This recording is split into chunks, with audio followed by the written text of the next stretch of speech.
저녁 예배 시간, 설교 시간이 좀 길었는데 모든 순서들이 하나하나 다시 제자리로 가다 보니까는 굉장히 짧아지고 있습니다. 그래서 오늘 말씀이 시간이 많이 짧게 됐는데 이 안에 가급적이면 맞출 수 있도록 제가 노력을 하도록 하겠습니다. 오늘 보면은 기드온을 하나님의 일꾼 사사로 부름을 받는 장면입니다. 이 장면의 그 시작을 살펴보게 되면은 6장의 1절부터 시작이 되는데요. 1절에 보면은 하나님께서 미디안에게 이 이스라엘 족속을, 이스라엘 백성들을 7년 동안 넘겨주었다라고 소개를 하며 시작하고 있습니다. 이 7년 동안 무슨 일이 있었는지 참으로 암담한데 비교를 할 수 있는 우리 그 장면이 하나가 있습니다. 그것은 뭐냐면 창세기에 나오는 요셉이 애굽의 총리가 되었을 때에 7년 동안 있었던 흉년과 비교해 보면은 조금은 이해를 할 수 있는 듯합니다. 7년의 그 흉년 동안 처음에는 그저 그럴 듯이 하고서 넘길 수 있었지만은 한 해 두 해 지내가면서 먹을 것이 없어진 야곱과 그의 아들들은 결국에는 양식이 있다는 애굽을 향하여서 그 먹을 것을 공수하러 가게 되고, 심지어는 먹지 못해서 죽는 것, 그리고 내 아들이 볼모로 잡혀서 죽는 것, 어느 것 하나 선택하더라도 죽는 것이니까 그 아들을 다 보내서 음식을 가져오게 되고 결국에는 애굽에 들어가는 장면이 우리 머릿속에 떠오를 겁니다.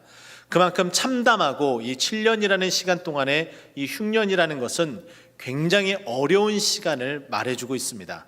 그런데 6장 2절부터 그 내용을 살펴보게 되면은 만만치 않음을 우리에게 말해주고 있습니다. 미디안을 피하기 위해 이스라엘 백성들은 산으로 올라가서 웅덩이와 굴, 산성을 팠다라고 이야기합니다.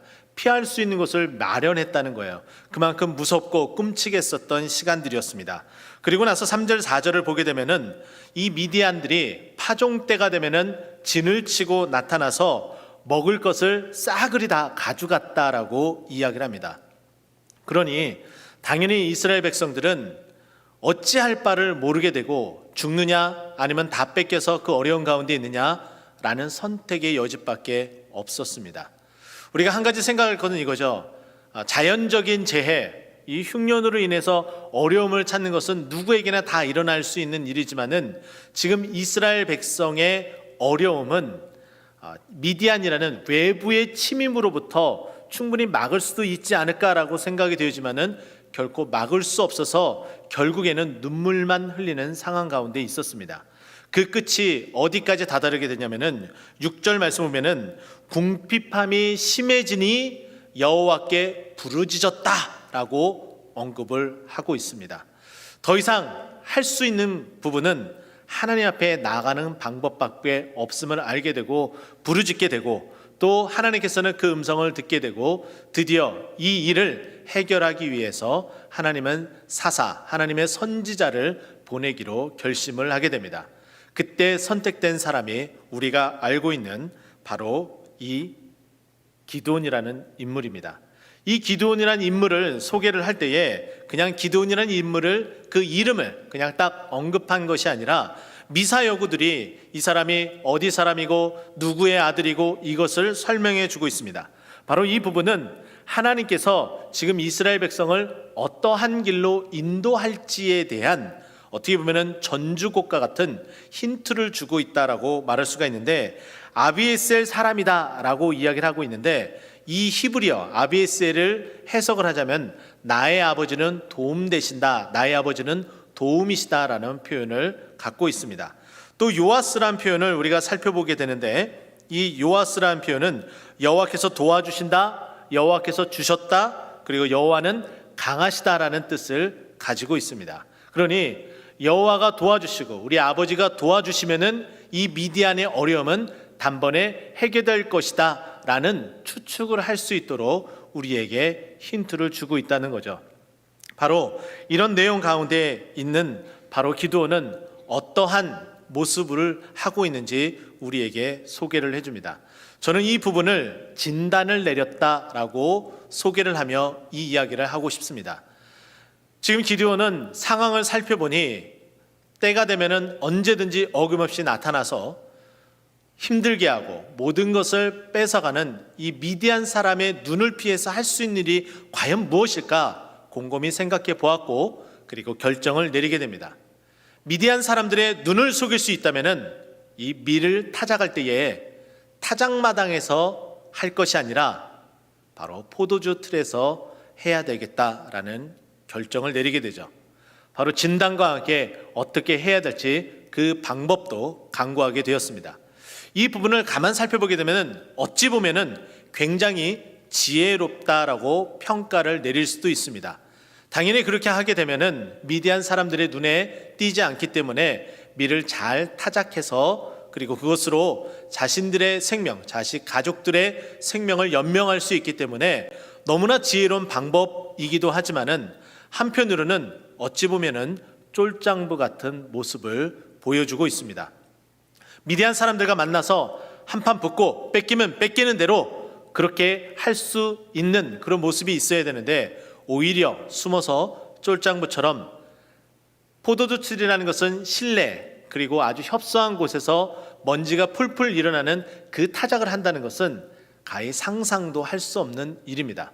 그럼에도 불구하고 그렇게 하겠다는 결정을 내린 것은 이 마음이 얼마나 쫄였는지 미디안 사람들에게 발각되고 싶은 마음이 요만큼도 없는 그 기드온의 상태를 말해주고 있습니다. 이렇게 진단 내리고 결정까지 했는데 여기서 잠깐 우리는 우리의 상황을 조금은 살펴보고 싶습니다. 우리나라에게 이제 많이 익숙해진 표현입니다. 아직 익숙하지 않은 분도 있을지 모르겠습니다. 2016년 6월 스위스 다보스 포럼에서 클라우스 슈밥이라는 사람이 처음으로 이 단어를 쓰기 시작을 했습니다. 이 단어는 4차 산업혁명이라는 표현이었습니다. 이 표현이 지금 굉장히 낯설다면은 전혀 낯설 것이 아니다라고 여러분들에게 소개하고 싶습니다. 여러분들 지금 다 스마트폰을 거의 다 사용하고 계시죠? 그것을 통해서 SNS도 하고 그리고 자신이 필요한 정보도 수집하고 모든 것들을 다 활용하고 있습니다. 이게 바로 4차 산업혁명 한가운데 있다는 이야기입니다. 그런데 이 4차 산업혁명이라는 이 단어가 조금은 보편적으로 우리들에게 알릴 수 있는 계기가 됐던 일이 있었는데 그것은 언제냐면은 바로 19대 대통령, 지금 문재인 대통령이 당선된 19대 대통령 후보자들이 열심히 유세를 펼쳤었던 2017년 4월 말부터 5월 초순경에 TV 토론회를 거쳐서 대통령 후보로 나왔던 IT 전문가 겸 의사인 모 후보가 지금 전 세계는 4차 산업혁명을 준비해야 될 때이고 우리나라도 지금 늦었는데 그렇게 준비를 해야 됩니다 라고 이야기를 하면서 바로 실시간 검색어로 4차 산업혁명이라는 이 단어가 많은 사람들에게 회자가 되고 그렇게 알려졌습니다. 그런데 이제는 너무나 익숙한 표현이 되었죠.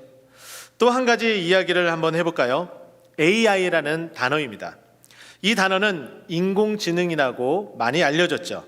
이 단어도 우리에게는 굉장히 생소했습니다. 그러나 2019년 12월 18일 AI 인공지능과 그리고 이세돌 구단이 바로 인공지능 알파고와 세기의 대결을 한다라는 이벤트가 열려지게 되면서 이 인공지능이라는 이 단어도 굉장히 우리에게 익숙한 단어가 되었습니다. 지금 우리는 디지털 그리고 스마트폰, 인터넷이라는 정말 망망대해 가운데에 빠져서 살고 있다라고 표현해도 과언이 아닐 정도입니다. 이전에는 대한민국 모든 국민들이 사용하는 이 스마트폰에서 가장 많이 그리고 가장 오랜 시간 활용하고 있는 어플리케이션을 소개하자면은 여러분이 상상하고 있던 대로 카카오톡이 1위였습니다. 그러나 코로나19 상황으로 이 상황이 완전히 뒤바뀌어져서 지금 1위를 하고 있는 어플리케이션이 무엇인지 아십니까? 예, 알고 계시는 것 같아요. 바로 유튜브입니다. 지금 영상으로 예배드리는 우리 성도님들도 유튜브를 통해서 이 플랫폼을 통해서 예배드리고 있지 않습니까? 그리고 많은 분들이 점점 유튜브를 사용하는 그 시간들이 점점 길어지면서 대한민국 사람들이 가장 많이 활용하고 있는 어플리케이션 1위가 바로 유튜브가 되었습니다. 그러면 이쯤에서 우리하고 가장 관련 있는 이야기를 저는 조금 해볼까 합니다. 2014년 8월 권은숙 대표라는 분이 이런 생각을 가졌어요. 아이들을 행복하게 해주는 방송을 만들겠다라는 그런 마음을 가지고 아주 저렴한 1,000만 원이라는 사업 자본금을 가지고 사업을 시작을 했습니다. 그렇게 호기롭게 신념을 가지고 출발한 이 사업, 이 컨텐츠는 불과 2년이 채 못된 그 시점에 연 매출액은 30억 원에 이르게 되는 놀라운 쾌거를 이룩하게 됩니다. 이 회사가 만든 컨텐츠가 무엇이냐면 바로 아시는 분도 계실 텐데요. 캐리TV라는 방송입니다. 어린아이들이 이 프로그램을 보면서 어린이집과 유치원에 가서 여기서 보고 여기서 알게 된 이야기를 서로 하는 거예요. 그래서 이 방송을 보지 않으면 도저히 아이들끼리 서로 소통, 커뮤니케이션이 되지 않는다고 할 정도가 되었다는 겁니다. 바로 유튜브 구독자 수 지금이 현재 몇만 명이 되어 있는지 아십니까? 무려 201만 명입니다. 우리 교회 구독자 수가 몇 명인지 한번 오늘 확인해 보시기 바랍니다. 그리고 이 캐리TV 가장 인기 있는 동영상 그 조회수는 얼마인지 아십니까? 6,428만 회입니다. 6,400회가 아니라 6,428만 회예요. 어마어마한 많은 사람들이 그렇게 클릭을 하고 보고 깔깔거리고 웃고 그렇게 즐기고 있습니다. 세상이 참 많이 바뀌었습니다. 팬덤을 통해서 사람들의 입을 통해서 재미있고 신기하기만 하면은 언제든지 그곳으로 사람들은 몰리기 시작을 합니다. 그러면 또 다른 이야기를 좀 해볼까 합니다. 우리는 상상하지도 못했던 2020년 코로나 사태로 말미암아 모든 것이 다 뒤바뀌어져 버렸어요. 지금껏 사용하지 않았었던 단어도 우리 입에 이제는 생소하게 되었습니다. 그 단어는 무엇이냐면 바로 대면, 비대면, 바로 이런 표현이죠. 언제 우리가 코로나 시대 이전에 이런 표현을 썼었나요? 전혀 사용할 일도 없지 않았습니까? 그런데 너무나 자연스럽게 이제 대면, 비대면이라는 표현을 쓰고 그것이 무엇인지 우리는 다 고개를 끄덕이며 다 알게 되었습니다. 그런데요, 우리가 직접 표현하진 않았지만은 초대교회에 이미 대면, 비대면이 있었다는 거예요. 그럼 놀랍지 않습니까? 사도 바울은 전도 여행을 통해서 직접 찾아가서 대면 목회를 하게 되었습니다. 그들에게 가서 성경 공부를 하고 만나고 예수 그리스도를 전하고 함께 예배드리며 하나님의 그 나라를 확장해 나가고 있었다는 거예요. 그런데 모든 곳에서 다 대면으로 목회를 할 수 없었습니다. 그곳에 잠시 떠나서 다른 곳으로 이동하게 되면은 그 갔었던 곳에서 문제가 발생하고 그 문제를 해결해야 될 일들이 있었고, 그리고 또 직접 그곳에 가서 해결하고자 애쓰고 힘썼던 것이 바로 사도 바울이었습니다. 직접 가지 못했을 때 사도 바울이 선택한 것은 무엇이었을까요? 바로 지금 우리의 시대라면은 영상, 유튜브 이렇게 말할 수 있지만은 바로 초대교회에서는 할 수 있는 통신수단 바로 편지뿐이었습니다. 이 편지를 통해서 사도 바울이 전도하고 목회했었던 그 현장에 글이라는 이 수단을 통해서 비대면 목회를 하기 시작을 했죠.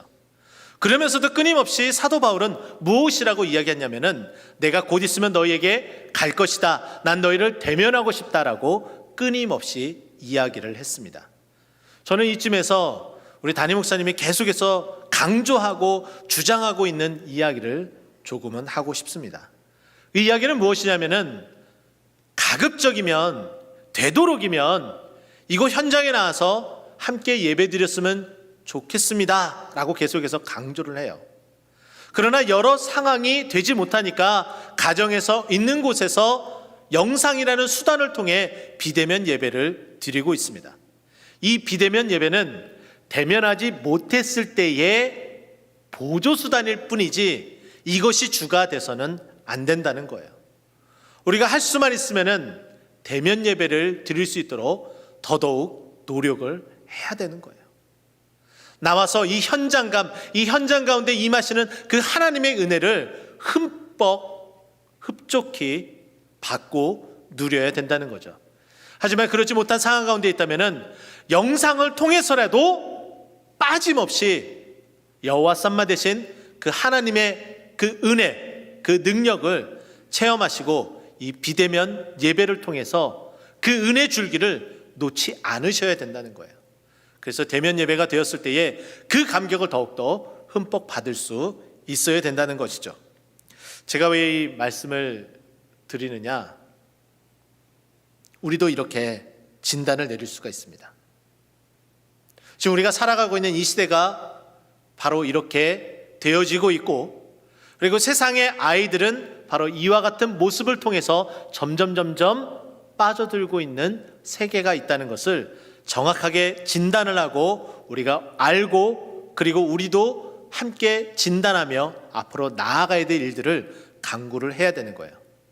저는 오늘 광고 시간에 그 광고를 들으면서 조속히 움직여지길 소망했었던 그 일들이 광고가 되어지며 저는 감사함으로 고백할 수 있었습니다.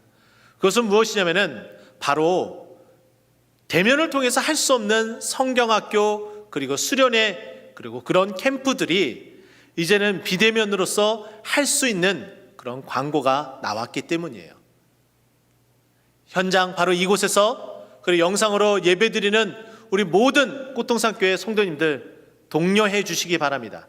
그리고 기억해 주시고 그 시간을 통해서 비대면, 바로 이 유튜브라는 사도 바울이 편지를 통해서 했었던 것처럼 바로 이 영상을 통해서 유튜브 혹은 줌이라는 이 통로를 통해서 우리는 충분히 비대면으로 아이들에게 가르칠 수 있다는 거예요. 그리고 하나님 말씀을 선포할 수 있다는 것이죠. 바로 이렇게 우리가 정확한 진단과 함께 움직여야 되는 거예요.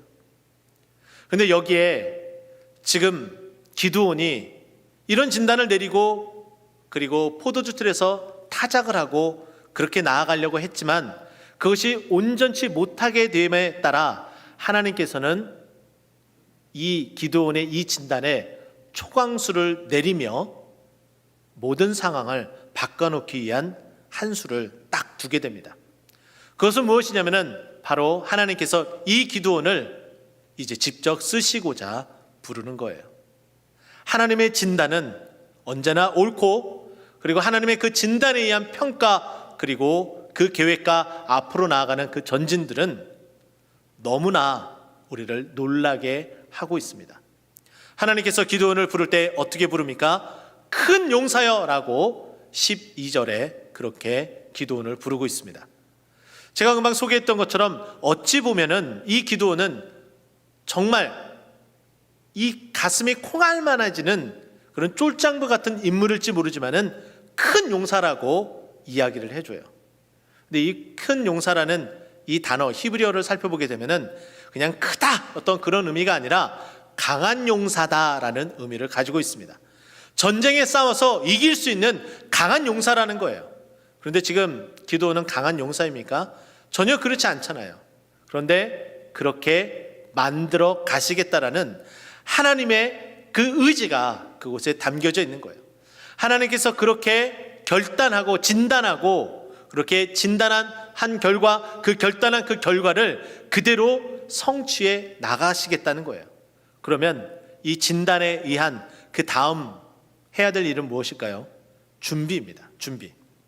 이 준비는 우리가 해야 될 준비를 먼저 간략하게 소개하자면 이렇습니다. 순종이 있고요, 열정이 있고, 그리고 기도가 있고, 섬김이 있습니다.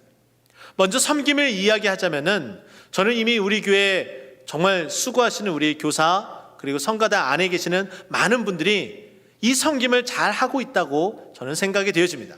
그리고 제 눈으로도 직접 목격하기도 했습니다. 비대면 예배인데도 불구하고 현장에 나와서 조금 더 아이들에게 현장감 있는 예배를 드리게끔 만들기 위해서 찬양, 율동, 영상을 만드는 편집, 그리고 아이들에게 선물하기 위해서 선물을 포장하고 준비하는 일들이 평일에도 토요일에도 그리고 주일 나지막한 시간에도 나와서 그렇게 열심히 섬기고 계시다는 거예요. 그뿐이겠습니까? 기도의 현장에 나와서 기도의 자리에 가서 끊임없이 이 일을 위해서 조속히 비대면 예배를 넘어 이제 대면 예배가 되기를 소망하는 마음으로 기도하는 분들이 있는가 하면, 이 비대면 예배 가운데서도 우리 자녀들이 하나님의 그 은혜 가운데에 있기를 간절히 바라며 기도하는 수많은 우리 꽃동산교회 성도님이 계시다는 거예요. 그리고 또 열정이 있습니다.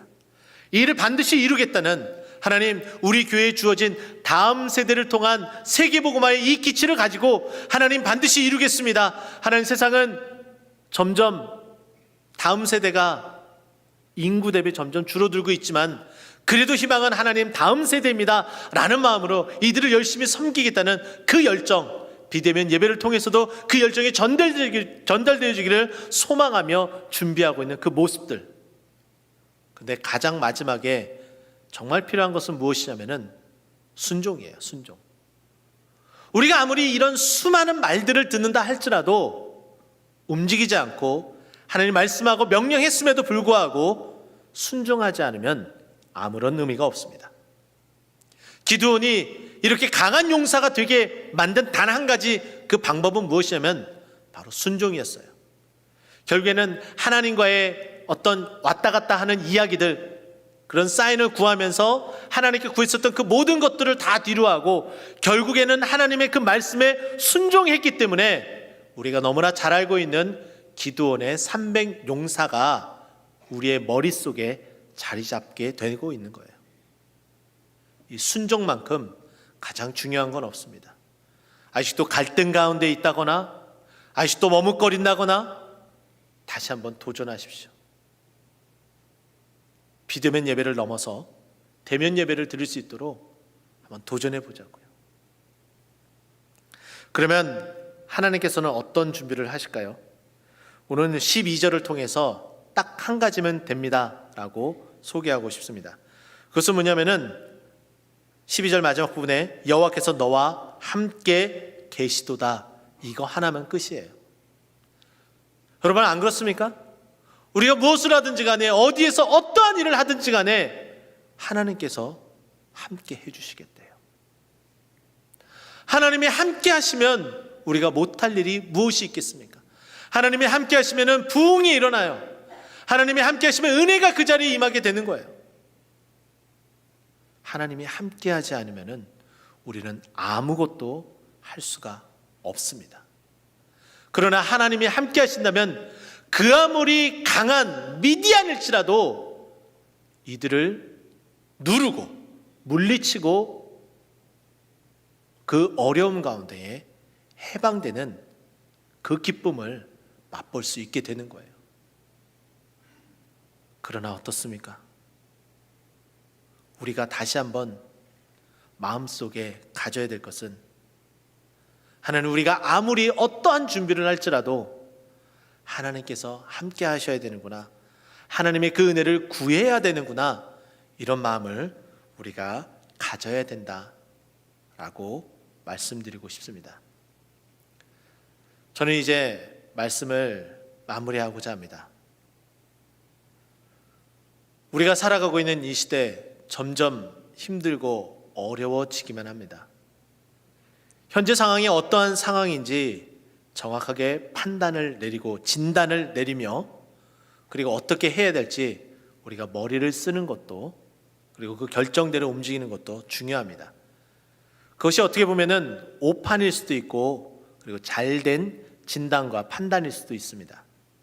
그러나 하나님께서 언제든지 그것을 바꿔놓을 수도 있고 그대로 시행하라고 격려해 주실 수도 있습니다.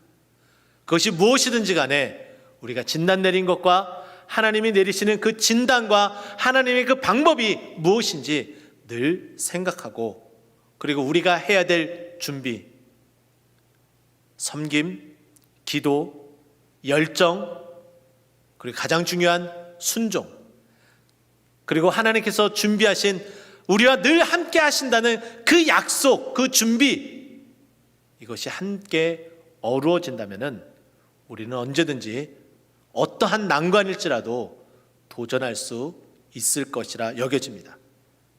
그렇게 도전하게 되면 당연히 기드온이 300용사가 되는 그 결과를 얻는 것처럼 우리 또한 달콤한 그 열매를 얻을 수 있을 것이다 라고 여겨집니다.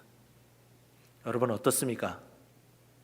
2021년 이제 2월 달 2달이 벌써 다 지나가고 있습니다. 아직까지 도전하지 않는 부분이 있다면 도전했으면 좋겠습니다.